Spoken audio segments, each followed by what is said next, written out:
تشغلي نفسك، تشغلي بجد والله، تشغلي نفسك. حتى لو الشغل ده بيشتتك، يعني انا ساعات اقول لنفسي والله، ساعات اقف كده انت ايه اللي حاطه في نفسي دي؟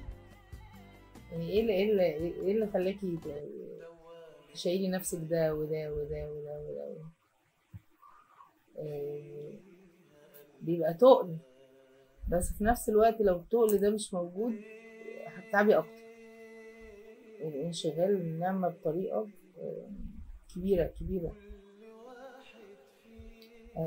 على الجانب التاني بتلاقي ان الانشغال اصلا عامل لك دوشة جواكي. شايلة هم حاجة. ايوه، اصل انت انشغلتي بايه؟ انشغلتي بحاجة اتعلمتيها او حاجة دخلتي فيها، هل يا ترى انا قدها؟ بعد ما خلصت طب انا قدها؟ طب لا، ده عالم تاني، ده شغل تاني، ده حاجات كتيرة، ده في حين ان انت، بصي بقى عشان النقطة دي، ان انت مسؤولة مسؤولية تانية. عشان كده انا بقول لك ايه، انت لسه صغيرة. كون ان انت لسه مش مسؤولة من افراد، صدقيني دي نقطة، يعني نقطة الحرية دي، يعني حاولي ان انت يعني انا بقولها لك من منطلق ان فكرة ان انا ابقى اعمل مع المسؤوليات ده ضغط كبير كبير. بس لما تبقي بتعملي وتاخدي بالك من نفسك وتشوفي الدنيا حواليكي من وانت صغيرة قبل المسؤوليات، فتدخلي على المسؤوليات وانت عندك حاجات، فانت اوريدي اصلا الحياة بالنسبة لك خلاص متسطبة عندك حوارات. حتى لو لما تدخلي في المسؤوليات دي ويحصل مثلا حاجة تضايقك او حاجة، فتلاقي نفسك وقتها جريتي على الحاجة اللي هي ايه انت بتعمليها. فاقول لنفسي السنين اللي انا كنت فيها مثلا مضغوطة او ما عنديش حاجة وبتاع، مش لو بلا هي لو من الشيطان يعني، بس اللي هو كان عندي حاجة، أكيد كان الضغط هيخف ياما، وأكيد كان وجعك هيخف أو تعبك هيخف. لأن المسؤوليات ما ضغط، مسؤوليات ضغط، ارتباطك بأطفال وبيت مضغوطة. ففكرة إن أنت تاخدي في الوقت ده قرار إن أنت كمان تتعلمي، ومش تتعلمي بس، يعني مش اتعلمتي كده وخلاص، ده أنت اتعلمتي مهارة، والمهارة بيتبعها إيه؟ تطبيق. فالتطبيق ده عايز وقت، والوقت عايز، والتطبيق كمان فيه فشل، يعني بيوقعك. هل صح؟ لا ده غلط. لا طب هروح بكره اعمله تاني. لا ده انا ورايا حاجات تاني. فحوارات كتير على الدماغ. عشان كده دايما كل ما اشوف بنت او حد صغير، يا بنتي دوري على حياتك دلوقتي، يا بنتي دوري على حياتك دلوقتي. عشان كده بقولك لازم تلاقي حاجه تشيل اللي جواكي ده على جنب، ايا كان هو ايه، ايا كانت احداث الماضي. هيفضل طفل عايش بالحاجات اللي فيه، هيفضل الطفل اللي جواكي عايش بكل قصصه. ما هو انا اصلا، هو الطفل اللي مكونك هو انا، هو مش هيخف ومش هيروح، هيطلع وقت ما يعني. وما تتجاهلهوش، صدقيني، يعني لما تحسي وقت ما ان انت حابه تعملي حاجه كان نفسك تعمليها في الطفوله، اعمليها. لا اعمليها، لا اعمليها والله. لا ليه؟ لان هي لازم تطلع، فلو ما طلعتش هتفضلي تعبانه. اعمليها كل ما تجيلك فرصه. عشان كده والله بقى لما مثلا تيجي ام وتاخد لعبه لابنها وهي تلاقيها مبسوطه بيها كده قوي، انا بحس ان هي انت فرحانه، انت كان نفسك في حاجه زي كده.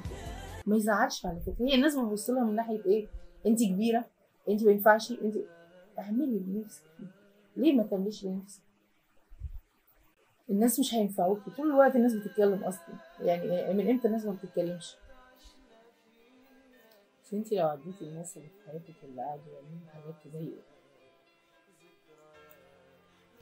فكرتي فيهم شويه كده، بس هم ما يستاهلوش باي شكل من الاشكال. انا عارفه ان هم بيستاهلوا، انا عارفه، بس ده ولو فكرتي برضو شويه هتلاقي ان فكري هم، على نفسك انت، فكري فيها. ما انا بقول لك اهو، يعني لو فكرتي ان هم مثلا عايشين حياتهم عادي هم عادي. واستهلكوكي انت، هي دي المشكله. ايه بس حاجه وعارفه. ما هو دي النقطه بتاعت اللي هو ما بيحسش بجراح كان انا غير. مين بيحس هو انا دلوقتي لما اضربك بحاجه، مين اللي بيحس؟ اي انا سامعه بس مين اللي اتوجع؟ فالوجع نفسه ما حدش بيحس غيرك. عشان كده عمر ما حد يقول لك اصل انا كنت مكاني. لا محدش. لا، ايا كان باختلاف اشكال الالم يعني، لا ما حدش مكان حد. ودي خلي بالك دي نقطه بتخليك طول الوقت تسالي نفسك وانا فعلا قد التحمل ده. مع انه تعب عليك. يعني دايما بقول لك ايه، ربنا بيديك على قد، يدي كل واحد على قد تحمله ماشي، بس هل انا تقفي كده وقفات مع نفسك يا رب وانت شايفني جامده كده؟ على فكره انا اقل من كده، فلا هو ربنا شايف فيكي لا وعارف ان انت تقدري. وبيحلك لحاجه في المستقبل انت مش هتحققها. ايوه، بيأهلك لحاجه انت مش عارفه هي ايه. هي جامده عليكي في الوقت ده. تعرفي لما بشوف الستوريهات بتاعت السنه اللي فاتت او السنه اللي قبلها، بحس اللي هو ايه ده، انت حققتي حاجه وانت كنت وقتها بتتكلمي على يعني اللي قبلها او اللي قبلها كان عندي امل وطموح، والسنه اللي قبلها بقى كان عندي كآبه. يعني تبصي للستوريهات بقى وانا واقعه ولا والدنيا ويا ترى وجراح الماضي بقى والحاجات. ساعات اقسم بالله اشوف بوستات ليا مثلا من 2015 مثلا ولا حاجه بقعد اضحك والله. يعني هي ما اللي انت كنت كاتباه ده، بس دي النقطه بتاعتك اللي النهارده بتقول لك عليها، اللي هو فكره ان انت بتشوفي نفسك على نفسك دي، اللي هو انت خلاص عرفتي فبتشوفي نفسك على نفسك، فكري نفسك بقيتي كبيره يعني عرفتي، طب ما هو اللي حصل ده اللي خلاكي عرفتي. لا دي بتلخص حاجات ياما الموضوع ده. من الحاجات اللي وجعتني هي اللي علمتني حاجات ياما.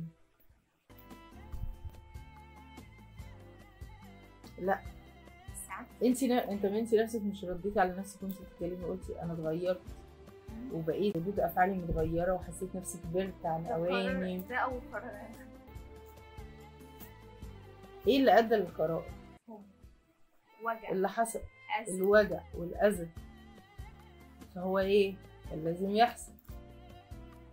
سواء ده كلام احنا بنقوله دلوقتي. ايوه كلام بعرفه اللي هو ده كلام احنا يعني هو كلام احنا بنقوله كلام بس لكن وقت الحاجه اللي حاصله بيبقى الوجع ما يتوصفش، خاصة لو مش منقول بتاع حضرتك بقى دي يعني. بعدين احنا بنبقى صغيرين برضو وانت صغيرة بتبقي المشكلة ايه يعني. ايوه لما نسمع كلمتين. هو مش هتربيها بمعنى التربية يعني مش نبقوا صراحة يعني. لا ما انا بقول لك الدنيا اتغيرت. بمعنى ايه؟ انا كنت بحب القعده مع نفسي الاول، مش بحبها عشان انا ما كنتش مرتاحه، فانا دلوقتي عشان هي ما بقتش قاعده، هي بقت ان انا مشغوله، فما بقتش اللي هو وحيده، ما بقتش فكره كده. يعني انا وانا قاعده فشغاله فما بقتش وحيده، لكن القعده مع نفسي الاول ما كانش في حاجه، ف انا ونفسي طول الوقت بتخانق مع نفسي، انا ونفسي فبتخانق مع نفسك، فمتضايقه من اللي حصل ومتضايقه من اللي كان والقديم والجديد. ما عندكيش حاجه تانية، ما تصالحتيش مع نفسك اصلا. هو لا التصالح مع النفس ده مش كلام كده يعني، لا هو حقيقي محتاج جنسي. ايوه مع نفسنا صح؟ مع نفسي. لا هي النقطة اللي أنا سمعتها النهاردة دي لا هي فرقت معايا. لا هي بصي ترجمة حقيقية للموضوع، إن هو لا أنتي بتحبي تقعدي مع مين؟ أنا هحب أقعد مع نفسي إزاي لو أنا ما بحبش القعدة؟ يعني أنا بقعد مع فلان عشان بحب فيه كذا كذا كذا، الحاجات اللي بحبها دي ادور عليها بقى في نفسي.